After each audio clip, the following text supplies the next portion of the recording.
Entonces, cuando tú dices que hay que conocer bien tus propios instrumentos de trabajo, te estás refiriendo sobre todo a las máquinas, ¿no? No, mira, las máquinas no son tan difíciles de aprender a utilizar. Bastaría con leerse el manual de instrucciones más algún que otro conocimiento. La parte fundamental de la fotografía son los objetivos. Estos son los verdaderos ojos de la fotografía. Por tanto, conviene aprender a usar y conocer en profundidad tus objetivos. También porque un objetivo en mal estado o mal empleado podría echar a perder tus esfuerzos incluso con una reflex de gran calidad. Yo, de hecho, tengo que admitir que no sé mucho al respecto. Bien, si quieres hablamos un poco. ¿Empezamos por los conceptos básicos? Aunque ya deberías saberlos. Sí, pero un pequeño repaso no iría mal, porque además, cuando me explican las cosas las entiendo mejor. De acuerdo, Anthony. Empecemos por los conceptos básicos. Perfecto. ¿El concepto de longitud focal lo tienes claro? Bien, longitud focal, sí. Muy bien. Entonces, cualquier sujeto al que fotografiamos, lo único que hace es recoger los rayos luminosos que inciden en él y los refleja en la dirección de la cámara. Si este sujeto se encuentra cerca de la cámara, por cada punto, entre los infinitos puntos que lo componen, saldrá un haz de rayos luminosos que entrarán en contacto con el objetivo de la cámara. De este modo, obtendré un cono cuyo vértice será el punto sobre el sujeto y como base el diámetro de la lente de mi objetivo. Ok. Si tomo el punto sobre el sujeto y lo alejo hasta llevarlo al infinito, al final de este cono, los rayos viajarán en dirección paralela entre ellos y en perpendicular con respecto a la lente, por lo que puedo asimilarlo a un cilindro.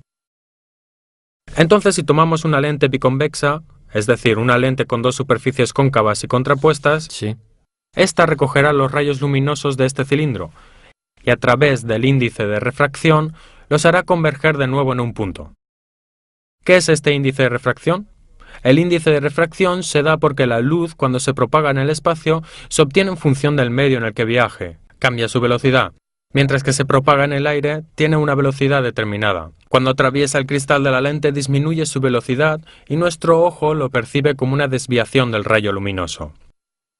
Sucede algo similar a lo que ocurre cuando se sumerge un bastón en el agua, lo ves como si estuviera partido. Esto pasa porque al entrar el bastón en el agua, los rayos luminosos del bastón entran en contacto con nuestro ojo a una velocidad más lenta en el tramo en el que está en el agua y por eso lo vemos partido. Por lo tanto, la lente hace que estos rayos luminosos se desvíen y los hace converger en un punto que se encuentra en el plano focal. Focal porque se encuentra en el plano de enfoque. Sí, precisamente. Se encuentra en el plano en el que estoy enfocando el punto en el infinito sobre mi sujeto. Ahora, nosotros definimos como longitud focal la distancia entre el punto nodal, es decir, el centro de la lente biconvexa o de nuestro objetivo, y el punto focal, cuando enfocamos al infinito. El punto nodal es el plano donde se forma la imagen. Pero tú solo has hablado de una única lente. ¿Qué tienen que ver los objetivos con más lentes? Verás, los objetivos de nuestras cámaras en realidad se comportan como una única lente. Se utilizan más lentes para corregir los defectos que presentaría una única lente, pero el comportamiento es el mismo. Entonces las lentes no son perfectas. Digamos que sería imposible fabricar un objetivo con una única lente que no tenga aberraciones cromáticas o geométricas, por lo que se introducen varios elementos para corregir cada una de las deformaciones que cada una de ellas provoca. Entonces, dentro de este paquete de lentes podemos identificar el mismo punto nodal, que no se encuentra en el centro de una única lente, como en el caso del ejemplo que hemos visto, sino que puede encontrarse desplazado hacia adelante o hacia atrás. Existen esquemas ópticos donde además el punto nodal se encuentra adelantado o atrasado con respecto al grupo de lentes. Generalmente lo encontramos cerca de las láminas del diafragma. ¿Pero todas las lentes tienen la misma longitud focal? No, precisamente por eso. Cada objetivo tiene su propia longitud focal, y esta longitud focal es importante porque determina el ángulo del campo de objetivo, es decir, la cantidad de realidad que llegas a recoger con tu objetivo. Las focales cortas son las que tienen un ángulo de campo mucho más amplio, mientras que las focales largas tienen un ángulo de campo más reducido. Es decir, con la focal larga recoges menos parte de la realidad que tienes delante de la cámara. Entonces, cuando se hablan de objetivos en milímetros, ¿hacen referencia a la longitud focal? Sí, precisamente se refiere a la longitud focal. Los milímetros son los que marcan la longitud focal de un objetivo. También se habla de gran angular o teleobjetivo, para definir el ángulo de campo que estos alcanzan, es decir, la cantidad de realidad que pueden encuadrar con este determinado objetivo. Sí. Los grandes angulares, por ejemplo, son los que tienen una focal corta y que por lo tanto llegan a tener un campo mucho más amplio que los teleobjetivos que se consideran, por lo contrario, objetivos de focal larga y que recogen una parte más reducida de la realidad. En el formato 35 mm, por ejemplo, el 50-50 mm de longitud focal se considera el objetivo normal, porque es el que más se aproxima a la visión del ojo humano. Por ejemplo, ¿qué longitud focal tiene un gran angular? Bueno, los grandes angulares son los objetivos con focal corta. Podríamos, qué sé yo, un 20 mm, un objetivo con la focal muy corta que tiene un ángulo de campo amplio y por lo tanto recogerá gran parte de la realidad que se encuentra delante de la cámara. A medida que la longitud focal va creciendo, se reduce el campo encuadrado. Qué sé yo, un 28 mm tendrá un campo más reducido que el de 20 y el de 35 será todavía más reducido. Hasta 35 mm se habla de objetivos grandes angulares, mientras que cuando se superan los 70 mm se habla de teleobjetivos, y aquí vale la misma regla. A medida que se alarga la longitud focal, se va reduciendo el campo encuadrado. En medio de los 35 mm y los 70 mm, es decir, entre grandes angulares y teleobjetivos, están los objetivos considerados normales, qué sé yo. En el formato 35 mm se considera normal el de 50, pero esto no cuenta para los demás formatos. Si el 50 mm se utiliza en un medio formato, dejará de ser un objetivo normal y se considerará un focal corta, por lo que se convierte en un gran angular. Es decir, que si yo pongo mi 50 milímetros en una Hasselblad, por ejemplo, ¿consigo un gran angular? ¿Hasselblad? ¿Tienes una Hasselblad, Anthony? No, todavía no, pero estaba pensando... Bueno, primero aprende a pensar cómo aprender a fotografiar y luego en los equipos, ¿vale? En cualquier caso, el discurso teóricamente es válido, el problema es otro. Hay que tener presente el factor del círculo de cobertura. Cada objetivo está pensado para cubrir un determinado formato. El 50 mm de una reflex de 35 mm de formato cubre el rectángulo de 24 por 36, que aproximadamente son las dimensiones de nuestro fotograma. Si ponemos este objetivo sobre una Hasselblad, que en el cambio tiene un formato de película de 6 cm por 6, no llegará a cubrir todo el negativo, sino que me generará una imagen circular en el centro del fotograma. Las ópticas pensadas para las máquinas de medio formato tienen todas un ángulo de cobertura mucho más amplio, capaces de cubrir el formato de la película. Entonces, puedo utilizar un 50 milímetros para el medio formato en mi reflex y obtener así una calidad profesional, ¿no? Bueno, yo no lo diría exactamente así, porque en cualquier caso las ópticas tienen una calidad distinta en el centro y en los bordes, y cada objetivo, para evitar precisamente una gran diferencia de calidad entre la parte central de la imagen y la periférica, se hace de manera que éstas queden equilibradas. Entonces, para las ópticas de medio formato, la calidad del centro se limita para no crear una gran descompensación con respecto a la de los bordes. Y por consiguiente, si lo utilizases en un 35 mm, solo aprovecharías la parte central del círculo de cobertura, pero en cualquier caso con una calidad inferior con respecto a la que obtendrías con una óptica hecha para el 35 mm, que no requiere esta reducción de calidad para compensar la baja calidad que tendrías en los bordes de medio formato. Entonces, si he entendido bien, tendría que utilizar un objetivo hecho para un determinado formato. Sí, queremos obtener los mejores resultados, esa es la manera, y como estamos hablando de formatos, profundizaremos un poco más en el tema. Como te decía, existe un gran abanico de formatos para las películas y también para el digital. En la película se empieza por el 35 mm, que es el formato utilizado por la mayoría de las reflex. Tiene una medida de 24 por 36 mm. Luego se pasa a las películas de medio formato, donde hay formatos que van desde el 4,5 por 6 centímetros al 6 por 6, 6 por 9, hasta los formatos panorámicos de 6 por 12 y 6 por 19, todo empezando por un carrete de 6 centímetros de tamaño. Las cámaras de gran formato, sin embargo, los banco-ópticos y todas las máquinas con cuerpos móviles utilizan películas con mayores dimensiones, 10-12 centímetros o 20 por 25. Pero en lo que se refiere a la calidad, hay una diferencia. Exactamente. A medida que el formato aumenta, crecen las dimensiones del negativo. En la película, la calidad mejora porque, inevitablemente, cuando aumentamos el negativo para hacer una impresión, si partimos de un negativo de grandes dimensiones, tendremos que hacer menos aumentos. Y esto disimulará los defectos, tanto en los movimientos como en los detalles, en la nitidez que podríamos obtener en el aumento. Por lo tanto, aumentando el formato, aumenta también la calidad de nuestras imágenes. Vale. En el digital, sin embargo, tal y como te decía, se empieza con sensores muy pequeños en cámaras compactas, donde cada vez más se acumulan montones de píxeles, que luego crean problemas, sobre todo de ruido electrónico. Las reflex, por el contrario, utilizan sensores de mayores dimensiones que generalmente son la mitad de formatos, 35 mm los conocidos APS o APS-C. ¿Qué son? Son la mitad del 24-36 mm, es decir, aproximadamente son 24 por 18 mm. Luego algunas reflex en la gama alta del mercado, sobre todo en las cámaras profesionales, tipo Hasselblad. No, Hasselblad todavía no. Seguimos entre las reflex 35 mm. Algunas tienen lo que se llama el fotograma full frame, es decir, con las dimensiones iguales a las de la película 35 mm. Luego se pasa también a cámaras de medio formato, tipo las Hasselblad, en las que es posible montar respaldos digitales que permiten fotografiar seguramente con una precisión y con detalles claramente superiores. Son respaldos que se añaden tanto en Hasselblad, Mamilla, como en todas las cámaras de medio formato. Generalmente la dimensión del sensor es de 48 por 36 milímetros y con una resolución desde los 16 hasta los 32 millones de píxeles. Y luego también existe... Dime. Los píxeles. Cuanto más elevado el número de píxeles, más nítido. Sí, porque los píxeles son los puntos que forman nuestra imagen. Cuantos más tengamos, mejor podremos describir los detalles y lo que encontremos en la imagen. Okay. Para los bancos ópticos existen además respaldos de barrido con una superficie mucho más amplia, cuyos costes, sin embargo, tienden a dispararse. Medio formato, telémetro, reflex y otros muchos formatos. ¿Cuál elijo? Bueno, al principio elegir no es tan fácil, pero el criterio es siempre este: tratar de utilizar un aparato que sea adecuado a tus necesidades. Saber el tipo de fotografía que se desea hacer y adaptar los aparatos en consecuencia. Y luego, para empezar, aunque la máquina sea sencilla, lo importante es conocerla a fondo y conocer todas sus funciones y posibilidades, para luego tener más soltura e incluso al utilizarla para poder concentrarte en las imágenes que vayas a realizar. Y en lo que respecta a los objetivos, ¿existen los mismos problemas en las cámaras de vídeo?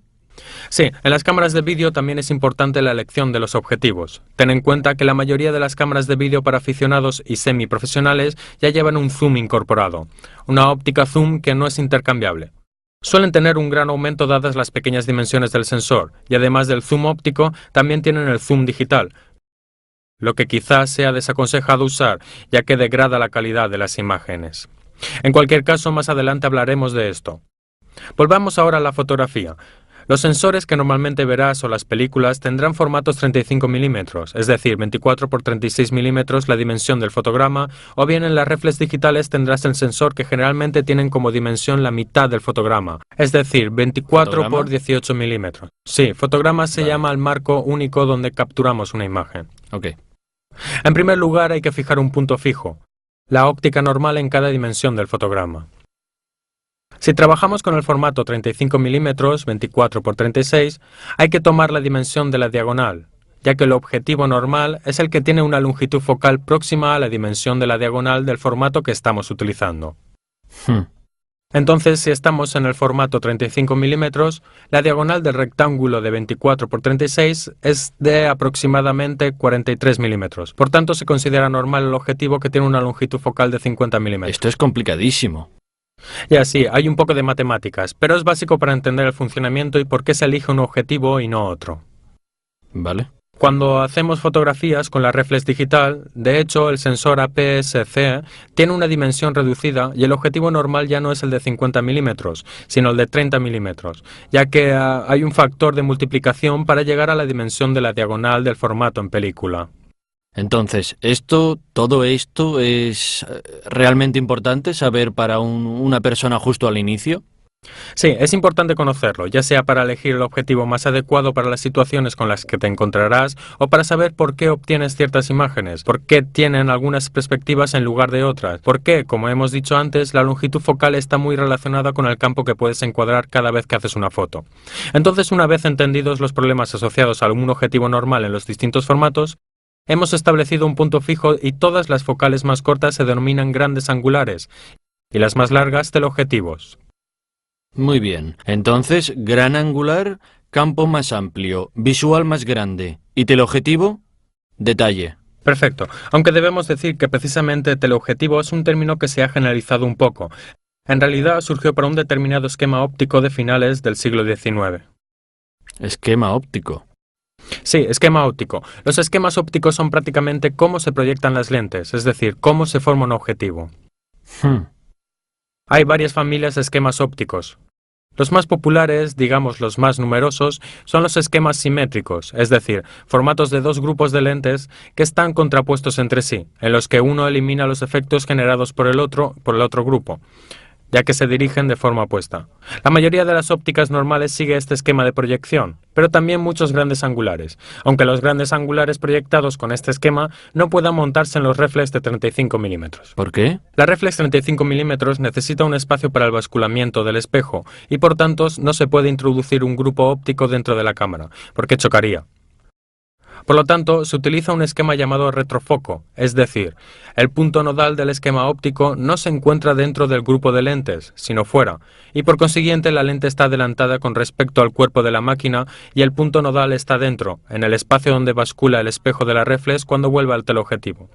Este es un término generalizado, porque es también otra familia de ópticas y se extendió a finales del siglo XIX con un proyecto cuyo objetivo era conseguir ópticas de larga focal que limitaran las dimensiones físicas por debajo de la focal. Luego, con el tiempo, se consolidó la costumbre de llamar teleobjetivos a todas las largas focales, por lo que, para ser precisos, el teleobjetivo es un esquema óptico concreto. Entonces, teleobjetivo es de 70 hacia adelante, ¿no? Sí, digamos que de 70 en adelante sí tenemos el formato de película 35 milímetros. Sí. Si no, tendremos que volver a establecer la óptica normal y cambiar las referencias. Ah, vale. Son tantas cosas que recordar. ¿Me hablas un poco del zoom? A ver, el zoom se diferencia de las focales fijas porque contiene, dentro de un único objetivo, distintas longitudes focales. ¿Qué quiere decir? Que puedo cambiar de gran angular a un teleobjetivo con el mismo Sí, mismo esto objetivo. depende entonces de la extensión del zoom que se esté utilizando. Mm. En cualquier caso, en líneas generales, considera que al tener tantas focales, esto comporta un compromiso en la fase de proyección del objetivo, porque las focales fijas tienen esquemas ópticos bastante simples y sobre todo su proyección está orientada al comportamiento sobre una focal. ¿Quiere decir que la calidad es mejor? La calidad es mejor, porque inevitablemente en un zoom, para poder tener unos buenos resultados en toda su excursión focal, obviamente se buscan los compromisos en cada una de estas longitudes focales. Y digamos que en líneas generales sería recomendable utilizar las focales fijas, desde el punto de vista de la calidad. El zoom es más cómodo porque te evita cambiar frecuentemente la óptica en la cámara y por tanto te ofrece rapidez de actuación y a menudo te puede evitar que tengas que moverte. A nivel de costes, ¿cómo estamos?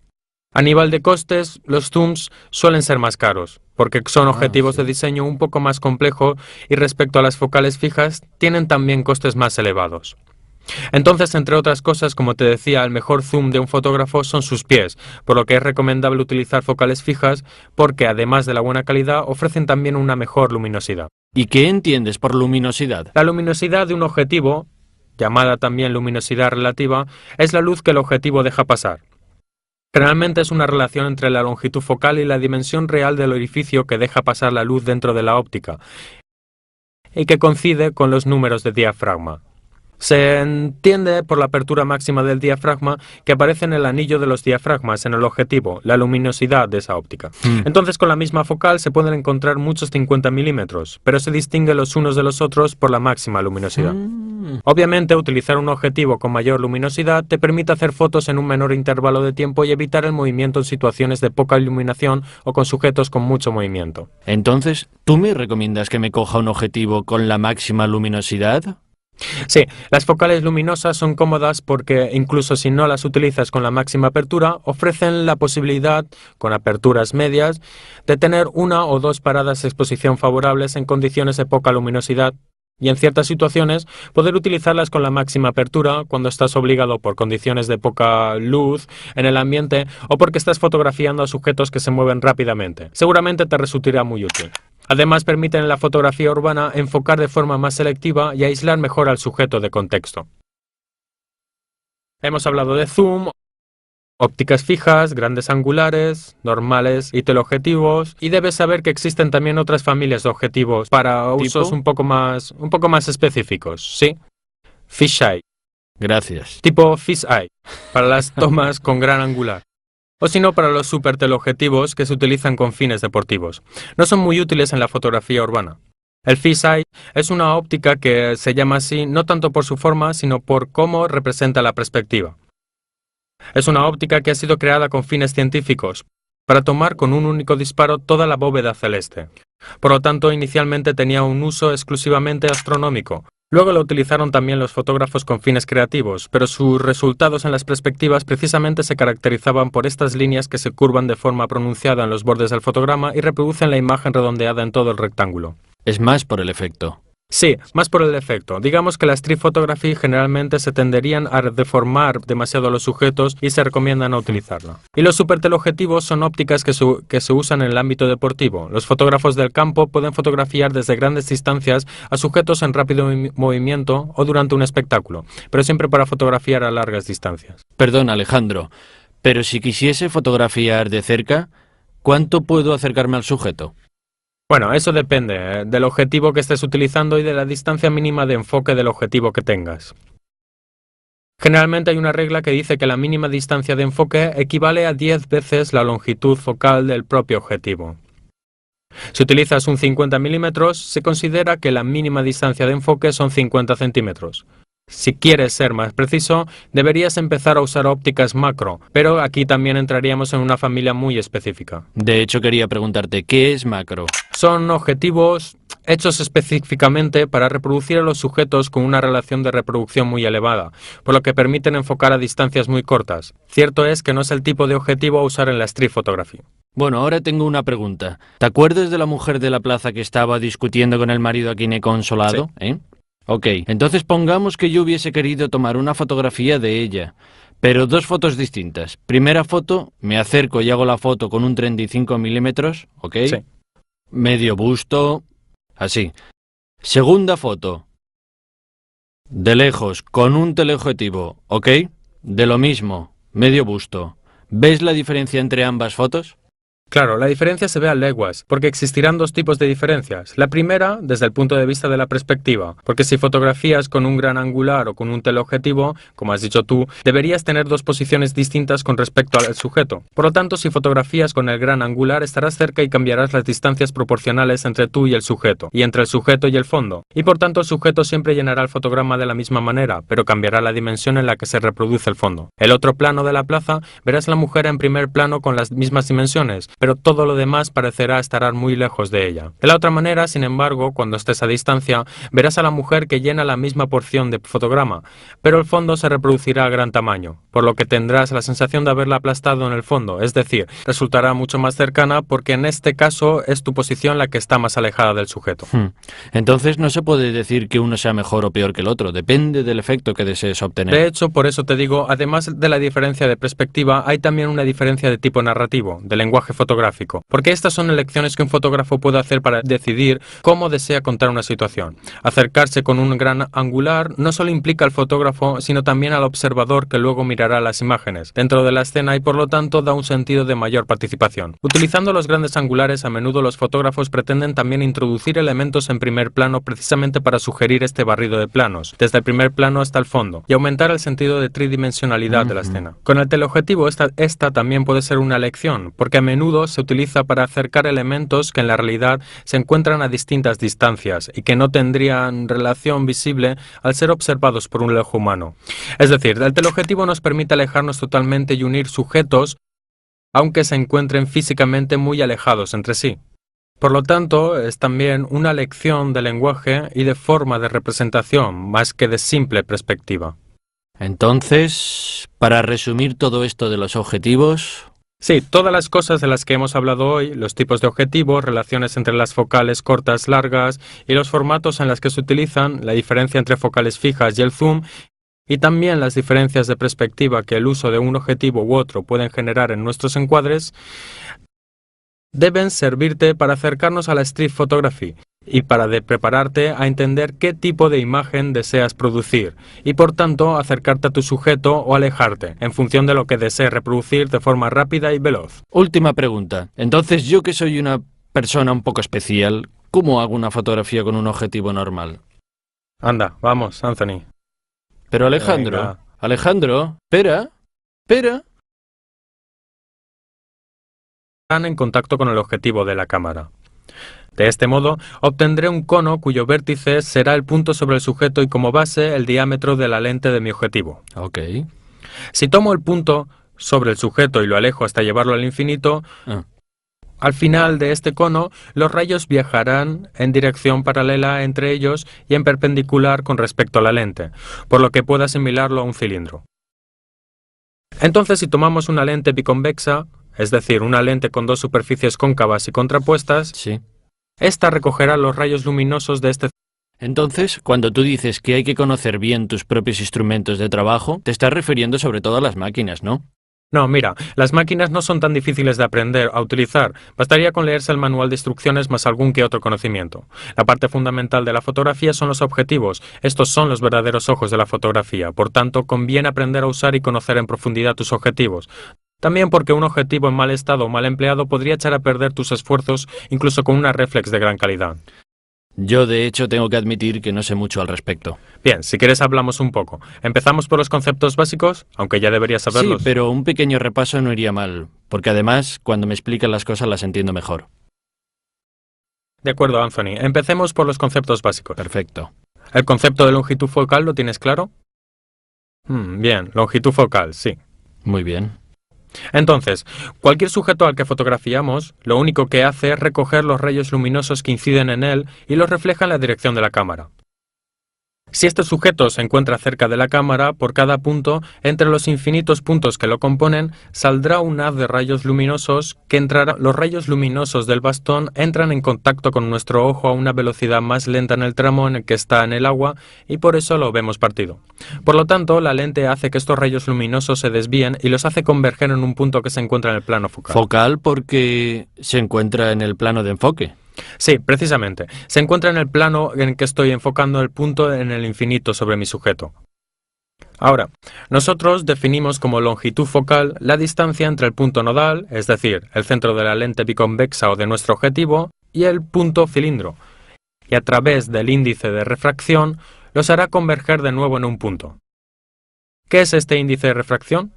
El índice de refracción se da porque la luz, cuando se propaga en el espacio, se obtiene en función del medio en el que viaje, cambia su velocidad, mientras que se propaga en el aire, tiene una velocidad determinada. Cuando atraviesa el cristal de la lente disminuye su velocidad y nuestro ojo lo percibe como una desviación del rayo luminoso.